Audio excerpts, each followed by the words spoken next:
बिस्मिल्लाहिर्रहमानिर्रहीम। अल्लाहुम्मा सल्लि अला सय्यिदिना व मौलाना मुहम्मद व अला आलि सय्यिदिना व मौलाना मुहम्मद। अज़ीज़ तलबा व तालिबात, अस्सलामु अलैकुम व रहमतुल्लाह। हम पढ़ रहे थे कि सॉलिड्स के वॉल्यूम्स यूजिंग इंटीग्रेशन कैसे फाइंड किए जाते हैं। 6.2 में हमने जो मेथड पढ़ा उसे आमतौर पर मेथड ऑफ डिस्क कहा जाता है। बाज़ प्रॉब्लम्स ऐसे होते हैं कि उनके वॉल्यूम्स उस तरीके से फाइंड करना मुश्किल होता है, तो लोगों ने उसका एक अल्टरनेट मेथड प्रपोज किया है, जिसको कहते हैं वॉल्यूम बाय सिलिंड्रिकल शेल्स, या इसको कहते हैं मेथड ऑफ सिलिंड्रिकल शेल्स। इसमें और उसमें फ़र्क सिर्फ इतना है कि देखें, जो बेसिक स्पिरिट थी पिछले मेथड की और इसकी वो सेम है। वो ये है कि आप अपने सॉलिड को स्मॉल पीसेस में डिवाइड करें, और वो पीसेस ऐसे पीस हो कि उनका वॉल्यूम फाइंड करना आसान हो, हम आम सिंपल तरीके से उसको एस्टिमेट कर सकें, और फिर उन पीसेस के वॉल्यूम को ऐड अप करके हम पूरे सॉलिड को वॉल्यूम का एस्टिमेट हासिल कर लेते हैं। और इससे जो हमारे पास सम आता है वो रिमान सम की शक्ल बनता है, और उस रिमान सम पर जब हम लिमिट लगाते हैं तो वो इंटीग्रल बन जाता है। तो यहाँ पर भी वही तरीका है, सिर्फ फर्क पीसेस बनाने के पैटर्न क्या है कि वो यहाँ बदल जाता है। पीछे ये था कि हमारे पास जो भी रीजन था, हम उसको उसके स्लाइसेस बनाते थे, यूं यूं काटते थे। यानी अगर जैसे इन्होंने यहाँ ये रीजन बनाया है, तो हम इस तरह से उसको यूं स्लाइस काटते थे, और इस ये जो स्लाइस है, इसको जब आप रिवॉल्व करते हैं एक्स एक्सिस के ऊपर, तो ये सर्कुलर डिस्क बनता था। ठीक है, यानी हमने जो पीस बनाया था वो वर्टिकल काटा था। अब ये है कि आप वर्टिकल के बजाय उसे हॉरिजॉन्टली काटे। यानी आपने जो पीस लिया, ये अगर आपका रीजन है, ये कर्व है और ये एक्स एक्सिस, इसके दौरान ये रीजन आया है, इस रीजन को आप एक्सेस के अबाउट रिवॉल्व करवाते हैं, उससे सॉलिड जनरेट होगा। आपको सॉलिड का वॉल्यूम चाहिए है, तो आप बजाय इसके कि आप इसके पीसेस यू वर्टिकली बनाएं और उनको उनसे डिस्क्स लें, हम उसके पीस यूं हॉरिजॉन्टल बनाते हैं इस तरह से। अब ये जो लाइन है ऊपर वाली, अगर आप इसे रिवॉल्व करवाएंगे तो ये सर्कुलर सिलेंडर बनेगा, और अगर आप इसको रिवॉल्व करवाएंगे एक्स एक्सिस के अबाउट, तो ये भी सर्कुलर सिलेंडर बनेगा। तो जो रीजन दोनों के दरमियान है, ये समेत अगर इस पूरी पट्टी को आप रिवॉल्व करवाएंगे, तो ये सिलिंड्रिकल शेल बनता है, इस तरह का जैसे ये शेप बनी है। ये देखें, इसमें आप ऐसे समझ लें, ये जो अंदर वाली लाइन है, ये एक्स एक्सिस से जितनी दूर है, इतने रेडियस का सिलेंडर होगा अंदर वाला। ठीक है, जिसको यहाँ इसने R1 का नाम दिया है। और जो बाहर वाली लाइन है, जब आप इसको रिवॉल्व करवाएंगे, इससे इस शेल की बाहर वाली बाउंड्री बनेगी। तो इस ये जो बाहर वाले ऊपर वाली लाइन है, इसका अगर आप फासला लें एक्स एक्सिस, तो वो R2 फर्ज करें है। इस तरह से आपके पास जो अंदर वाली लाइन है, उसको रिवॉल्व करवाने से इस सिलेंडर का अंदर वाला रेडियस बनेगा, उसे आप जैसे ये वाला है, यहाँ उसने उसे R1 का नाम दिया है। और अगर आप इसके बाहर वाली बाउंड्री को रिवॉल्व करवाते हैं इस पट्टी की, तो वो आपका ये बाहर वाला बाउंड्री बनेगी सेंटर की, जिससे आपने रेडियस R2 का दिया है। और जितनी इसके दरमियान थिकनेस हो, गैप होगा, उतनी थिकनेस का ये सिलेंडर बनेगा। ये गैप को उसने डेल्टा आर आप समझ लें, जितना ये गैप है उतना ही गैप इनके इनर सिलेंडर और आउटर सिलेंडर के दरमियान होगा। तो जब आपके पास दो सिलेंडर हों मुख्तलिफ रेडियाई के, एक छोटे रेडियस एक बड़े वाला, और उससे आप और दरमियान वाला रीजन भी उसके अंदर शामिल हो, यानी वो सॉलिड हो, ये जो शेप बनती है, इसको सिलिंड्रिकल शेल कहा जाता है। यानी इसकी अंदर से है तो हॉलो, लेकिन इसकी दीवार की मोटाई जो है वो नॉन जीरो है। वरना जो सिंपल सिलेंडर होता है, उसकी दीवार की मोटाई नहीं होती। आप ऐसे समझो कि उसकी दीवार की मोटाई जीरो होती है, जो सिंपल सिलेंडर होता है। ठीक है, तो लेकिन जो शेल होता है, और ये सिलेंडर अंदर से, जो सिंपल सिलेंडर वो हॉलो होता है, सॉलिड सिलेंडर लेंगे तो अंदर से बिल्कुल पूरा भरा हुआ होगा, और जो सिलिंड्रिकल शेल है आप ऐसे समझे कि वो अंदर से हॉलो तो है लेकिन उसकी दीवार की मोटाई जीरो नहीं है, जो राउंड उसकी वॉल है, ठीक है, उसकी कोई ना कोई थिकनेस होगी। तो बहरहाल इस शेप को सिलिंड्रिकल शेल कहते हैं। अब देखें तो ये जो शेप बनी सिलिंड्रिकल शेल, इसका वॉल्यूम फाइंड करना आसान है क्योंकि आप सिलेंडर का वॉल्यूम जानते हैं। मसलन जो इसका जो वॉल्यूम हो गया सिलिंड्रिकल शेल का, यानी सॉलिड रीजन का, वॉल्यूम से मुराद क्या है, इस शेल का, यानी ये जो सॉलिड वॉल है सिलिंड्रिकल, अंदर वाले हॉलो रीजन को हमने शामिल नहीं करना, हमने सॉलिड रीजन का वॉल्यूम लेना है। आप क्या करें, आप आउटर बाउंड्री वाला जो सिलेंडर है उसका वॉल्यूम ले लें, और फिर इनर बाउंड्री वाला जो सिलेंडर है उसका वॉल्यूम ले लें, और दोनों का डिफरेंस लेंगे। ये जो शेल यानी ये जो वॉल आ रही है सिलेंडर की, ये वॉल जितनी स्पेस ऑक्यूपाई कर रही है वो वाले वॉल्यूम आपके पास आ जाएगा। अब अगर इसकी ये हाइट h हो तो आप जानते हैं कि ये जो सिलिंड्रिकल शेल बना है इसका वॉल्यूम बन जाएगा पाई r2 स्क्वेयर h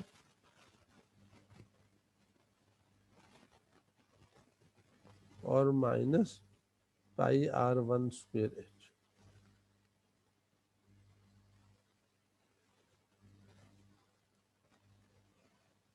तो ये शेल का बेसिकली वॉल्यूम बनता है। तो अब हमारे पास देखें तो ये जो h है ये बाहर देखें तो ये XL से लेके XR तक की लेंथ है, और जो R1 है वो आप समझ लें ये नीचे वाली हाइट है ना। ये बेसिकली आप ऐसे समझ लें कि ये वाली हाइट, तो अब हमारे पास जो कर्व है वो यहाँ पर ये वाली है ना। तब हम इन हाइट्स R1 R2 इनको हमने फंक्शन वैल्यू के साथ रिलेट करना, तो वो हम देखें कैसे रिलेट करते हैं। बहरहाल ये आपके पास आ गया v is equal to outer cylinder का वॉल्यूम माइनस इनर का volume, pi r2 square h minus pi r1 square h common ले लिया है, और ये r2 square minus r1 square है, इसका अब ये फैक्टर बना लें तो उसे मल्टीप्लाई डिवाइड कर लें, तो ये एक तरह से आपका आउटर और इनर सिलेंडर के जो रेडियाई है उनकी एवरेज है, और ये उनका डिफरेंस है, ठीक है। आप थोड़ी देर 1 मिनट को होल्ड कीजिए। तो ये आपके पास वॉल्यूम के फार्मूले में ये एवरेज वैल्यू आ गई रेडियाई की, और ये जो है ये डिफरेंस आ गया, इसको आप उस शेल की थिकनेस कह सकते हैं, और इसको आप उस शेल का एवरेज रेडियस कह सकते हैं। तो अगर हम इसका नाम एवरेज रेडियस को आर कह लें और शेल की थिकनेस को डेल्टा आर कह लें, ये आपका वॉल्यूम बन जाता है। अच्छा, अब आप देखें कि उसने यहाँ पर एवरेज रेडियस को यहाँ शो भी किया है कि R1 और R2 के दरमियान में ये वाला, दरमियान में कोई पॉइंट लेके इसका रेडियस ले लें। तो अब ये अगर आप इसका जनरल फार्मूला देखें तो आपके पास क्या कुछ आ रहा है, तो इस वॉल्यूम में शेल की थिकनेस है ये, और h इस शेल की हाइट है, और 2 पाई r इसका एवरेज सरकमफ्रेंस, ठीक है। ये कॉन्सेप्ट हम यहाँ इसका फार्मूला बनाने में इस्तेमाल करते हैं। Let S be the solid obtained by rotating about the y axis the region bounded by this। फर्ज करो ये कर्व थी y equal to F of x, और हमने इसे रिवॉल्व किया एक्स एक्सिस के अबाउट, और इसकी डोमेन ए से बी तक, एक्स इक्वल टू ए से एक्स इक्वल टू बी तक, यानी ये वाली boundary X equal to A है ये लाइन, और ये line X equal to B है। ऊपर वाली जो बाउंड्री ये y equal to F of X है, और ये जो बाउंड्री इस रीजन की ये y इक्वल टू 0 है। ये इस रीजन की 4 बाउंड्रीज है, उन चारों का जिक्र रीजन रिवॉल्व करना जिसकी बाउंड्रीज ये है। और इसमें ये बात उसने कहा कि एफ एक्स पॉजिटिव है और नॉन नेगेटिव है, और ए और बी भी हमारे बी से बड़ा है ए छोटा है, ठीक है। अच्छा, we divide the interval A B into N subintervals, उसी तरह से जैसे हम एक्स एम तो जनरल इंटरवल जो आपका एक्स आई माइनस वन से एक्स आई हो गया, ठीक है। तो हाँ,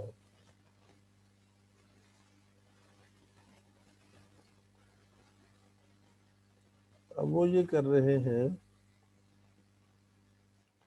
कि अच्छा, एक तो ये था ना कि आप पीस हॉरिजॉन्टल बनाओ, उसे एक्स एक्सिस के अबाउट रिवॉल्व करवाएं।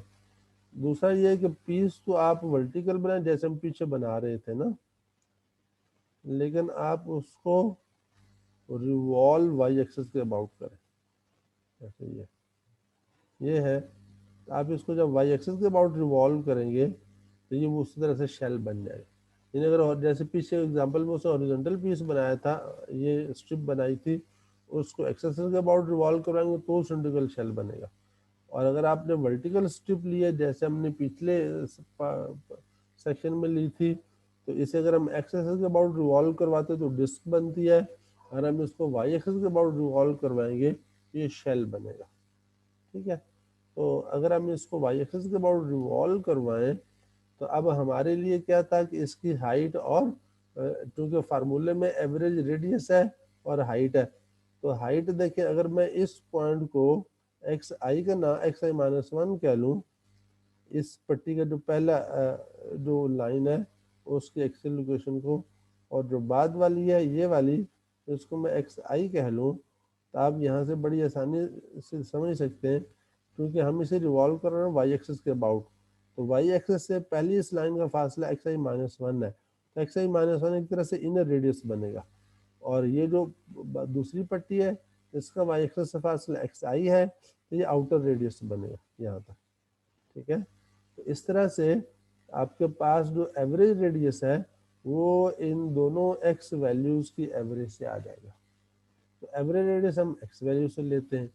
अब हमें हाइट चाहिए थी, तो हाइट के लिए एक एक्स आई माइनस वन पर फंक्शन की वैल्यू ये हाइट बनती है, एक्स आई पर फंक्शन की वैल्यू ये हाइट बनती है।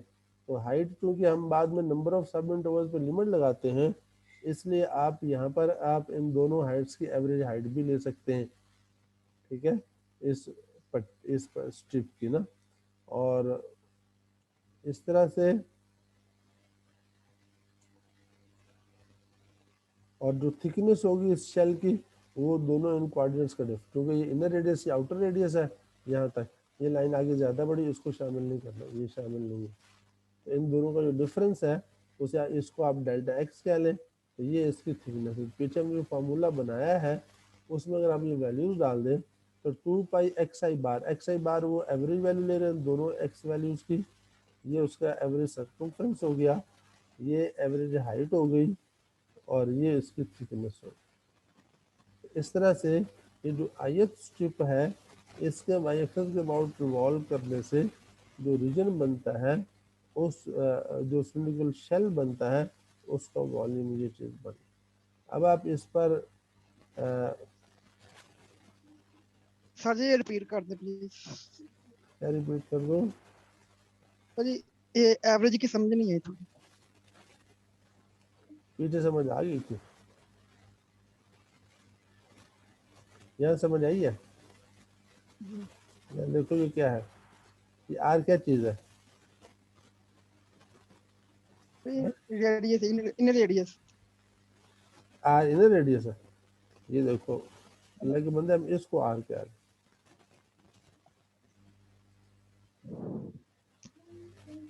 तो ये इनर और आउटर रेडियस की एवरेज है, ये आर एवरेज रेडियस है, ठीक है।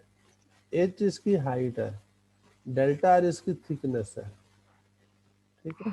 अब हमने जो पैटर्न पर जो शेल बना रहे हैं वो शेल हम बेसिकली इस पट्टी को रिवॉल्व करवाएंगे ना, ठीक है। तो ये जो पट्टी है ये वाली लाइन, ये जब वाई एक्सिस के अबाउट रिवॉल्व होगी तो ये आप ऐसे समझें कि आपके पास ये एक शेल बनेगा, ये सेंटर बनेगा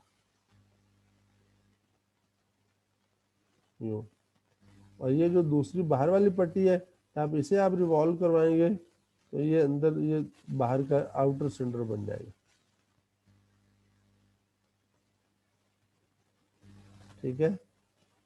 अब ये जो आउटर सिलेंडर है उसका जो वॉल्यूम आएगा उसमें रेडियस एक्स आई इस्तेमाल हो। क्यों कि वाई एक्सिस के बाद रिवॉल्व किया, वाई एक्सिस सिलेंडर की सेंटर लाइन बनेगा, सेंटर लाइन से आउटर सिलेंडर की सरफेस का फासला ये एक्स आई है, इनर सिलेंडर की सरफेस का फासला एक्स आई माइनस वन है। तो इनर सिलेंडर की radius x I minus one, outer cylinder की रेडियस एक्स आई हो गया। तो शेल का जो एवरेज रेडियस होगा वो एक्स आई माइनस वन और एक्स आई इन दोनों को ऐड करके 2 से डिवाइड कर दो, ये एवरेज रेडियस हो जाएगा। ठीक है, अब हाइट की बात है, एक्स आई पर हाइट और है, x x I minus one पर और है। तो हम फिलहाल कहते हैं ये इंटरवल छोटा और तो हम इनकी हाइट्स जो है, एक सूरत ये है कि हम अप्रोक्सीमेशन करें, हम सिर्फ एक्स आई माइनस वन वाली हाइट करें और हम कहें एक्स आई भी तकरीबन एक्स आई माइनस वन, यानी ये वाली हाइट और ये हाइट आपस में तकरीबन बराबर है। तो आप ऐसा कर सकते हैं, क्योंकि आखिर में हम समेशन पर उस पर लिमिट अप्लाई करते हैं ना, एन अप्रोचेस इन्फिनिटी। रिमान साहब में आपको पता है हम जिस सब इंटरवल पर जो सब इंटरवल्स लेते हैं रेक्टेंगल्स बनाने के लिए, तो हम लेफ्ट हैंड भी यूज कर सकते हैं, राइट हैंड भी, और दरमियान में मिडिल पॉइंट भी यूज कर सकते हैं, या एवरेज भी यूज कर सकते हैं। ठीक है, तो ये जो हाइट है ये हम उसने यहाँ पे इसको यानी ये जो इन दोनों पॉइंट का मिडिल पॉइंट है एक्स आई माइनस वन और एक्स आई का, ये इस पर जो फंक्शन की वैल्यू आती है वो इस हाइट को शेल की हाइट के तौर पर ले रहा है, और ये ऐसे समझे एक तरह से एवरेज हाइट है।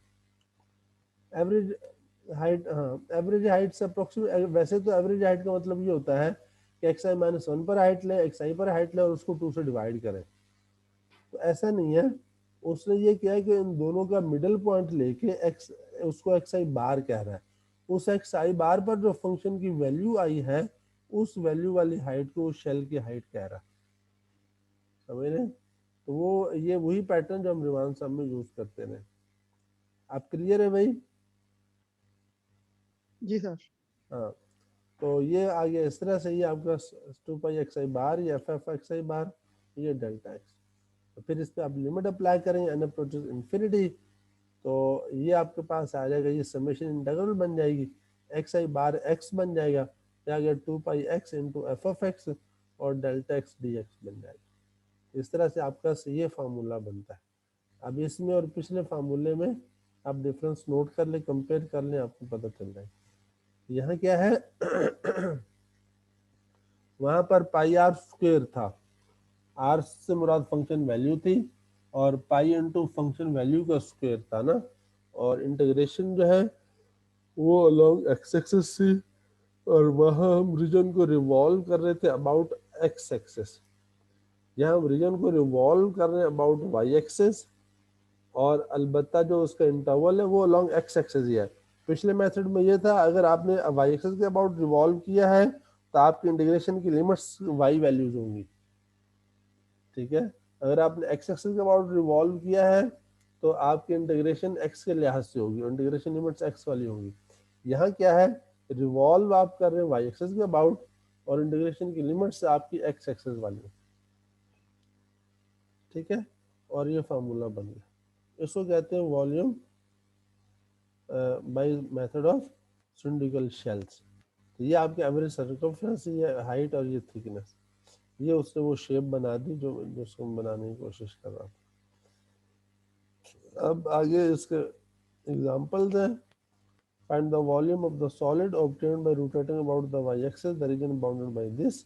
उसी तरह से आपके पास 2 पाई एक्स डालें, हाँ यहाँ माइनस का साइन है, पहले ये कर्व बनाए, रीजन ये कर्व बन गई, रीजन ये वाला आ गया, आपने इसे रिवॉल्व करना अबाउट वाई एक्सिस, तो आपकी जनरल स्ट्रिप ये बनेगी। तो यहाँ से आप इसकी ये हाइट जो है वो एफ ऑफ एक्स ले लें, और radius general coordinate general strip है वो एक्स हो गया, डिस्टेंस फ्रॉम वाई एक्सिस, ये 2 pi x into f of x into d x. यानी सिंपली यूँ समझ लें कि ये फार्मूला, जनरल फार्मूला यही है, 2 pi x into f of x into d x और उसकी लिमिट्स देख लें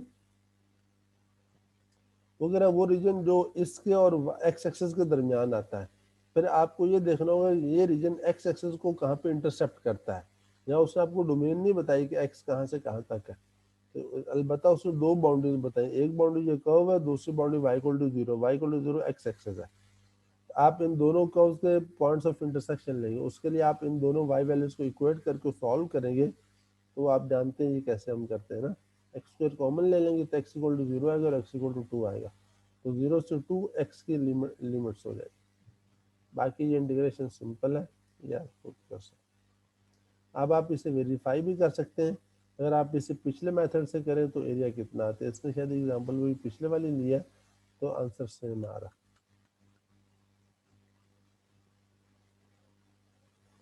इसी तरह से उसने ये रीजन ले, ये भी पिछली एग्जाम्पल ही है, इसे वो रोटेट रिवॉल्व कर रहा है अबाउट वाई एक्सेस और वही पैटर्न। यहाँ ये होगा कि आपकी जो हाइट है वो दो फंक्शन वैल्यूज के दरमियान है। वहाँ हाइट आपकी एक फंक्शन की वैल्यू थी क्योंकि आप रीजन को एक्स एक्सेस से उस कर्व तक ले रहे थे, अब आप रीजन को एक कर्व से दूसरी कर्व तक ले रहे हैं, ये आपकी जो हाइट है दो फंक्शन वैल्यूज का डिफरेंस होगी। तो आपका सर्कमफ्रेंस का फार्मूला वही रहेगा 2 पाई एक्स, अलबत्ता जो हाइट है वो ऊपर वाले फंक्शन की वैल्यू माइनस नीचे वाले फंक्शन की वैल्यू, तो ये डिफरेंस आ जाएगा। ये हाइट हो गई, dx उसी तरह से है, और इंटीग्रेशन की लिमिट्स जो है इन दोनों कर्व्स के पॉइंट्स ऑफ इंटरसेक्शन होंगे, वो यहाँ ले लिए, इसे इंटीग्रेट कर लीजिए, आपका आंसर आ जाएगा। ठीक है, इस तरह से आप ये काम कर सकते हैं। अच्छा, अब ये है कि use cylindrical shells to find the volume of the solid obtained by rotating about the x-axis of the region under the curve। अब वो कहता है रीजन जो है वो तो इसी कर्व के नीचे ही है, और आपने लिमिट्स लेनी x की 0 से 1, यानी कर्व आपने ली x स्क्वायर रूट, वो ये आ गई, लिमिट्स आ गई 0 से 1, रीजन यही है। अब हम तो ये पीछे पड़ा कि इसको हम y एक्सिस के अबाउट रिवॉल्व करवाते हैं, तो y एक्सिस के अबाउट रिवॉल्व करते तो हमारी पट्टी जो होती थी वो वर्टिकल थी। अब वो कहता नहीं, आप इस रीजन को एक्स एक्सिस के अबाउट रिवॉल्व करें, ये वो बात जो मैंने आपको शुरू में की थी, पहले फिगर के हवाले से डिस्कस किया था। तो कहते हैं इस रीजन को रिवॉल्व करवाएं एक्स एक्सिस के अबाउट, तो लेकिन एक्स एक्सिस के अबाउट रिवॉल्व करा तो फिर आपको पट्टी कैसे लेनी पड़ेगी, आपको फिर ये पट्टी हॉरिजॉन्टल लेनी पड़ेगी इस तरह से। जब आप हॉरिजॉन्टल लेंगे तो उस वक्त आपका जो रेडियस होगा वो फिर वाई कोऑर्डिनेट हो जाएगी, पीछे रेडियस आपका एक्स कोऑर्डिनेट बन रहा था, तो ये पट्टी है, इसका जो रेडियस बनेगा इनर रेडियस ये अंदर वाली पट्टी पर फंक्शन वैल्यू होगी, और आउटर रेडियस इस ऊपर वाली लाइन जो है इस पर जो फंक्शन की वैल्यू। और हम जो पार्टीशन करेंगे, पीछे हम पार्टीशन कर रहे थे एक्स एक्सिस पर, रिवॉल्व हम कर रहे थे वाई एक्सिस के अबाउट, अब हम रिवॉल्व कर रहे हैं एक्स एक्सिस के अबाउट, तो पार्टीशन हम कहाँ पे करेंगे, यानी जो पॉइंट सब इंटरवल बनाएंगे वो हम वाई एक्सिस पर बनाएंगे। इस तरह से हमारे पास यहाँ पॉइंट्स बनेंगे। तो इस ये जो ये वाली पट्टी है इसके अगेंस्ट आप ये समझ लें कि ऐसे समझे ये हमारा जो है ये आपका वाई आई माइनस 1 है, ऐसे यानी इनर रेडियस जैसे हम जनरल फॉर्म में ले रहे थे, और ये जो है ये वाई आई है, और इन दोनों के दरमियान जो है ये आपका वाई है, ये एवरेज वैल्यू। ठीक है, तो बहरहाल ये है कि आपके पास ये सब, हाँ ये आपके वाई वैल्यू चूंकि हाइट बनती है ना, इन दो वाई वैल्यू से आपके पास ये हाइट बन, ये उस सेल के रेडियस बन गया, जनरल रेडियस ना, और जो इसकी हाइट होगी वो ये वाली होगी, शेल की हाइट। अब ये जो हाइट है ये वाली, ये तो बेसिकली आप ये समझ लें कि ये गैप है दो कर्व्स के, एक ये कर्व आप एक्स एक्सिस ले लें और एक आप ये कर्व ले लें, क्योंकि यहाँ आप यहाँ अगर ये बनाएंगे तो ये पट्टी इस तरह की बनेगी, तो हर पोजीशन पर ये जो पट्टी है आप इसे ये समझ लें इन दो कर्व्स का डिफरेंस है, क्योंकि अब आप ऐसे वाई एक्सिस की तरफ से देख रहे, पार्टीशनिंग आपने यहाँ पर की हुई है। ठीक है, आपकी पट्टी की जो हाइट है वो ये बनती है, और ये हाइट जो है ये इस कर्व और इस वर्टिकल लाइन के दरमियान जो डिस्टेंस है, गैप है, वो आता है, वो फासला, और ये फासला हर हाइट पर इस लोकेशन पर और है, इस लोकेशन पर और है, इस लोकेशन पर और है, तो ये जो ये है ये वाई डिपेंडेंट है, फंक्शन ऑफ वाई है। तो हम ये करते हैं कि हम इस कर्व की इक्वेशन भी X as a function of Y बना लेते हैं, और ये हमारे पास x इक्वल टू 1 है, तो ये जो हाइट है ये इन दोनों कर्व्स का गैप है, तो आप ऐसे इन दोनों कर्व के x वैल्यूज का गैप आएगी, जैसे यहाँ ऊपर था ऊपर हमारी हाइट थी वर्टिकल, तो हमने दोनों कर्व की वाई वैल्यूज का डिफरेंस लिया था, इसका वाई एक्स था, इसका वाई एक्स स्क्वायर था, तो हमने वाई इन दोनों के वाई वैल्यूज का डिफरेंस लिया तो एक्स माइनस एक्स स्क्वायर आ गया था, तो ये हाइट बनी थी। अब आप चूंकि पट्टी यू ले रहे हैं, ये हाइट ले रहे हैं, तो ये हाइट आपके पास दोनों की जो है वो एक्स वैल्यूज का गैप आएगा।